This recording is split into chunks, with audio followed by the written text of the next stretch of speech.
My girlfriend Emily died on August 7th of 2012. I just received another message and it's worse than the others. She was involved in a three-car crash driving home from work when someone ran a red light. She was dead within minutes at the scene. We had been dating for 5 years at that point. She wasn't big on the idea of marriage. It felt archaic, she said. Gave her a weird vibe. But if she had been, I I would have married her within 3 months of our relationship. She was vibrant, the kind of girl that would choose dare every time. She was always happy when camping, but a total technophile too. She always smelled like cinnamon.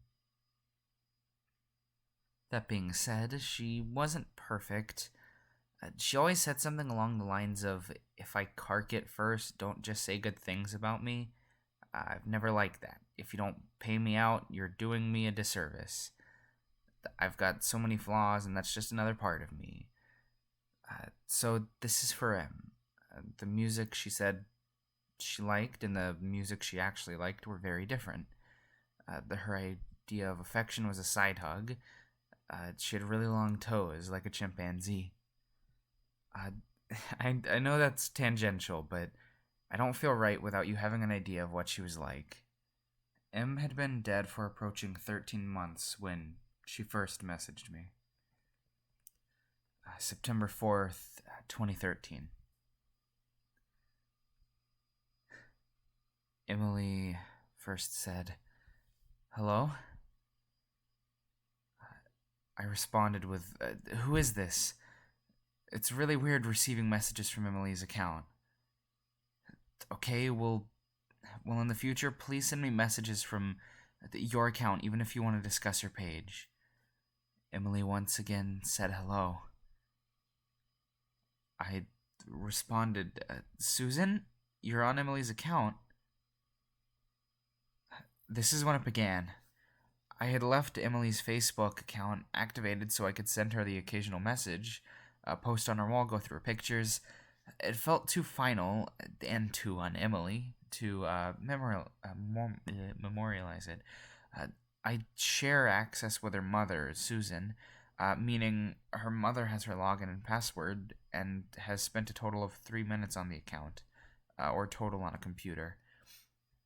After a little confusion, I thought it was her. Emily once again said, "Hello?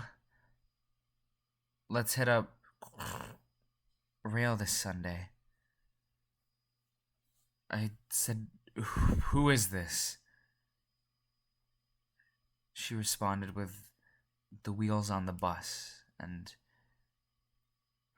I pleaded for her to tell me who she was. I'd received confirmation from Susan that she hadn't been on M's profile since the week of her death. M knew a lot of people, so I thought it was one of her tech-savvy friends messing with me in the worst way possible. Around February 2014, Emily started tagging herself in my photos. I would get notifications for them, but they'd normally be removed by the time I got to the picture. The first time I actually caught one, it felt like someone had punched me in the gut.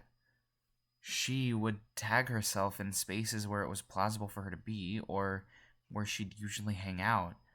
I've got screenshots of two, from April and June. These are the only ones I've been able to catch, so they're a little out of the timeline I'm trying to write out. Around this time, I began to lose sleep. I was too angry to sleep. She would tag herself in random photos every couple of weeks. The friends who noticed it thought it was some messed up bug. I found out recently that there have been friends who have noticed and didn't say anything about it. Some of them even removed me from their Facebook friends list. At this point, you might be wondering, why didn't you just kill your Facebook profile? Well, I almost wish I did. I did for a little while. On days when I can't get out there, it's nice to have friends to chat with. It's nice visiting M's page when the little green dot isn't next to her name. I was already socially reclusive when M was alive, and her death turned me into something pretty close to a hermit, and Facebook and MMOs are my only real social outlets.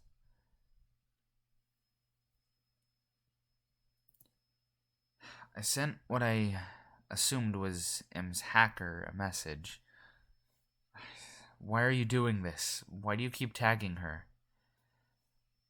It's March 15th, 2014. On March 25th, I got an answer. Hello? Hello? Hello? Hello? I responded, this is actually devastating. I don't know why you enjoy doing this.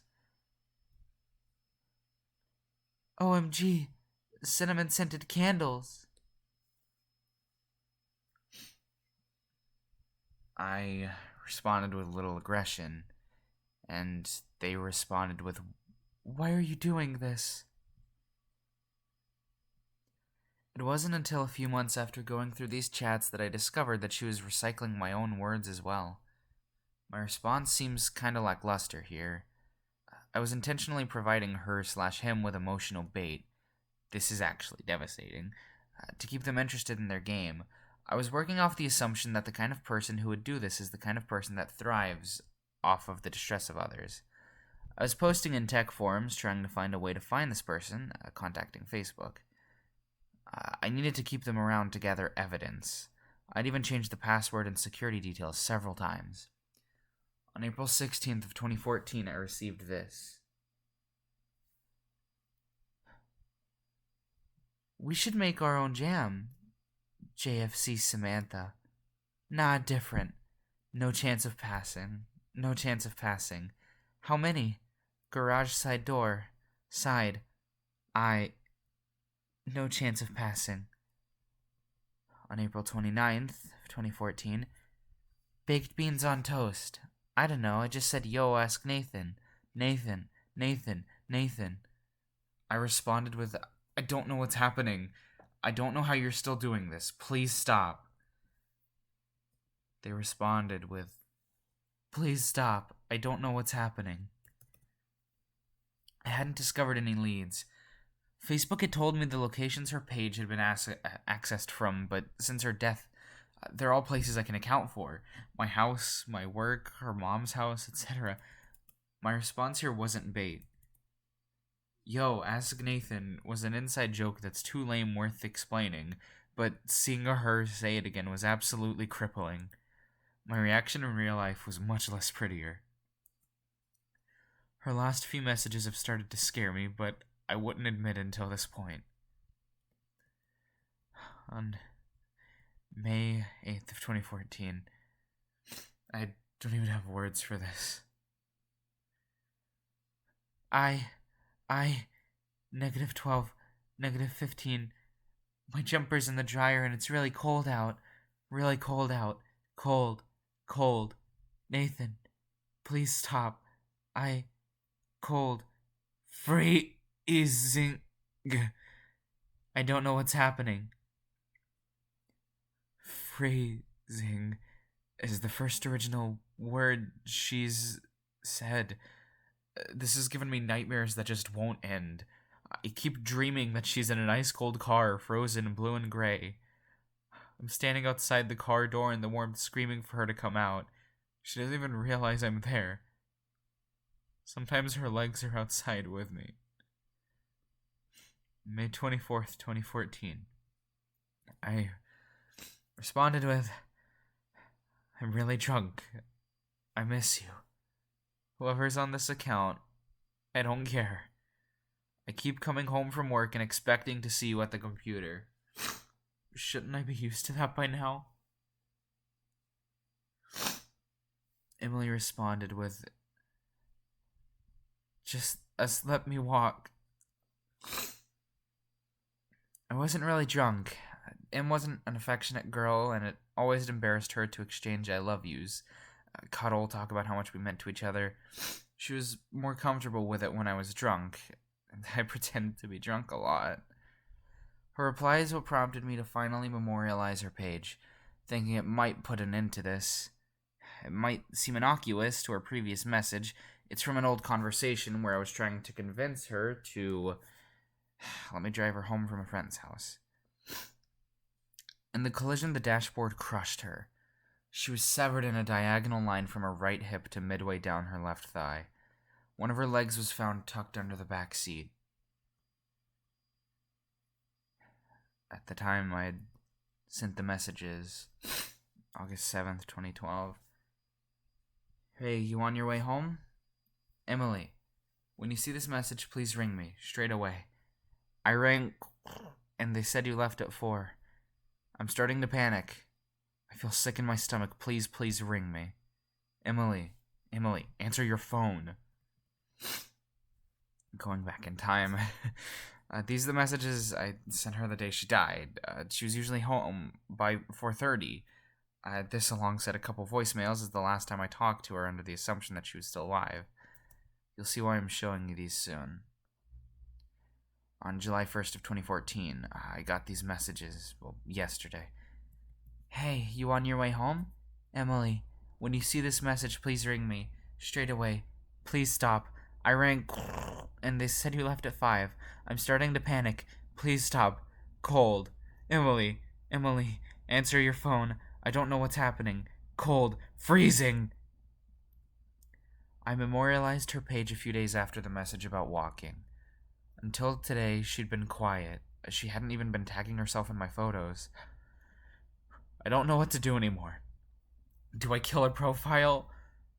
What if it is her? I feel like I want to puke. I don't know what's happening.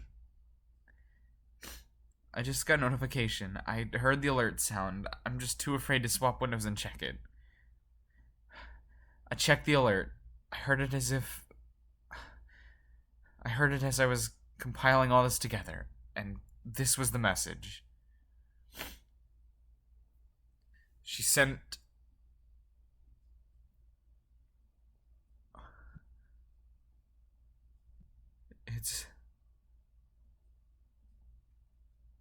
That's my door. That's my computer. I got the message 3 hours ago, but I didn't want to check it until now. Now I'm legitimately scared. I have no idea who took this photo. I'm on my tablet in my garage. Zen for now, I guess, but I'm going to drive to friends. I forgot to open the garage door in my panic, so building up the nerve to get out to do that right now.